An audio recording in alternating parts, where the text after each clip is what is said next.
You have heard some stories tonight of ordinary people doing some really extraordinary things. We also have a story tonight that might inspire you to lend a helping hand to someone in need, to give without expecting to receive. I had the opportunity to hear Ohio Supreme Court Justice Evelyn Stratton speak and tell a story about her family, and I knew I had to bring that story to you.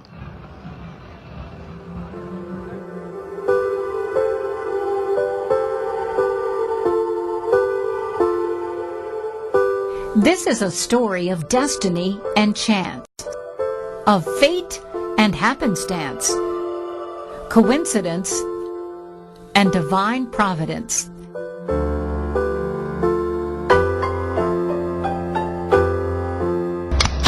It starts with a Minnesota farm boy serving his country during World War II when he found salvation. During the time he was in the military, he ended up becoming saved and worked with some missionaries in New Hebrides Islands. That's where he was stationed. My mom was a New York City girl, Long Island, New York, and she was in the Salvation Army, a kind couple because she was very, very poor, took her in and took her to the Salvation Army. That's where she got saved. Elmer and Corrine found God. Then they found each other in Bible college, married, and believed in their hearts they were destined to be missionaries. But first he had to serve as a pastor in a small Alabama church, making $50 a week.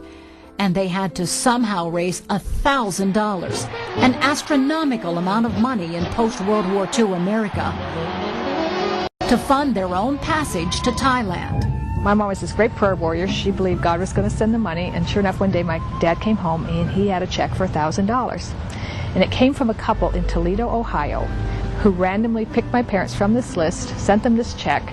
The faith and random kindness of total strangers sent Corrine and Elmer on the path that would define their lives. And they got to Thailand and were sent to a little town way up by the Laotian border along the Mekong River called Nong Khai.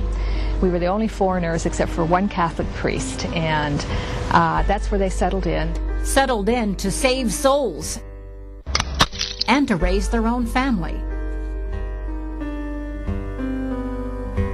We were like the upper class for this village because we had a car and we had a house. And I can remember my mother saying to me when a couple of years back that she felt really bad that I only had one doll. And I remember looking at her surprised because none of the Thai kids around me had any dolls, so by comparison I always felt like I had a lot. Eve thrived, even though 9 months a year she was in a missionary boarding school in Vietnam during the Vietnam War.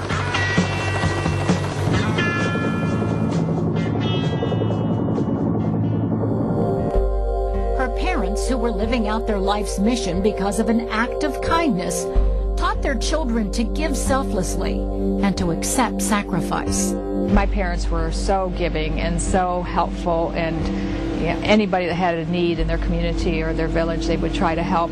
It was a lesson Eve carried in her heart when she came by herself to America at the age of 18 with $500 in her pocket. A lesson that got her through college, through the Ohio State University Law School.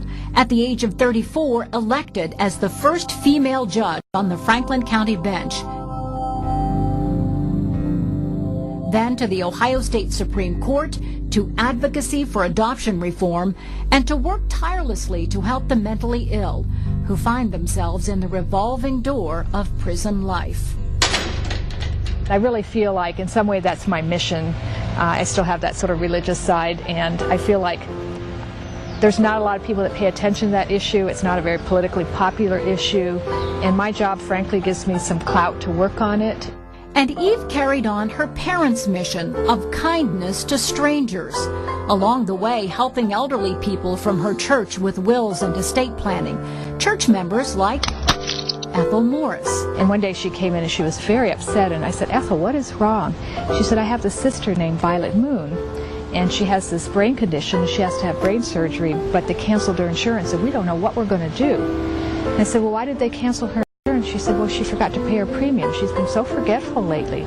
It turns out forgetfulness was a medical side effect of Violet's brain disease. I was able to get the doctor to write a letter attesting to the fact, and I talked to the insurance company. They agreed to reinstate her insurance if she would pay her back premiums.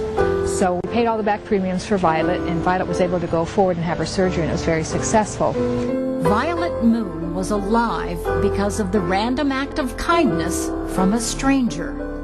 So when Eve's missionary parents came to visit some months later, Eve wanted her new friends to meet them. She called Ethel. She said, well, I'll call up Violet Moon and see if she can come as well. So she calls up Violet and says, Eve Stratton's parents are coming to church on Sunday. Can you come with me? And Violet said, oh, I love missionaries. I know a lot of them. What are their names? Said their names are Corrine and Elmer Sahlberg, which was my maiden name. There was a pause, and then Violet said, 35 years ago, my husband and I gave $1,000 to Corrine and Elmer Sahlberg to go to Thailand. And I had no idea there was a Violet Moon in my life. It was a total shock to find that out. Unbelievably, Violet Moon, the stranger who Eve had helped, was the very stranger who randomly helped her parents 35 years earlier. You're the reason I'm here, you know? The reason I can help you is because you helped my parents. After I was able to absorb it, it made me feel like I have this job for a very specific reason, because that circle completed so perfectly, and that just could not be coincidence. Is it destiny? Is it fate? Eve believes in the gentle, guiding hand of God. I want people to believe that what you do can make a difference in somebody's life. It may not come back to your life, it may be somebody else's life, but the ripple that you cast will really have a widening net and can really make a difference. Now, Violet Moon lived for many years after that surgery, and Violet and Eve's parents, as you might imagine, became the best of friends. Absolutely. And when she died just a few years ago, she left her Bible to Justice Stratton. So it really did kind of complete the circle. So we've had lots of stories tonight. This is an incredible story of a random act of kindness, and we featured some everyday heroes. Good news stories tonight. Great news stories, and it kind of rekindles a lot of your faith in people and what they can do when they give from their heart without, as you said, expecting anything in return.